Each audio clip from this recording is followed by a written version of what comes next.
নমস্কার, আমার নাম কলি। এখন বাজছে 5:30। 5:30টার সময় আমি লাল লাল পিঠে মাখা করব। পিঠেটা আবার মাখা হয়? হ্যাঁ, মাখা হয়। তাহলে পিঠেটা আমি ধুয়ে নিলাম ভালো করে, এটা বাজার থেকে এসছে তাই। তারপরে আমি পাশেরটা মুখটা যেটা থাকে সেটা আমি কেটে নিলাম। তারপর এটা দুভাগ করে নেব, আর আমি পুরোটা বানাবো না, আমি একটু পাড়াই বানাবো। এটা অনেক বড় পিঠেটা, এটা ফোনে দেখাচ্ছে ছোটো পাড়া, তা আমি কেটে নিলাম।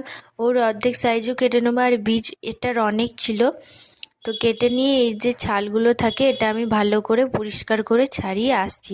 ছাড়ানো হয়ে গেছে, তার মধ্যে এটা পিস পিস করে ছোট ছোট কেটে তারপর এটাতে একটু লবণ দেব, সাদা লবণ, তার মধ্যে একটু কাঁচা লঙ্কা দিয়ে চটকিয়ে এটা ভালো করে মাখিয়ে দেব, যাতে না এটা চটকালে বেশি সেন্টটা আর ঝাঁঝটা বেশি আসে। তার মধ্যে একটু সর্ষের তেল দিয়ে ব্যাস মাখিয়ে দেবো। এটা যেহেতু মিষ্টি বলে আমি একটু কম দিয়েই মাখিয়েছি, না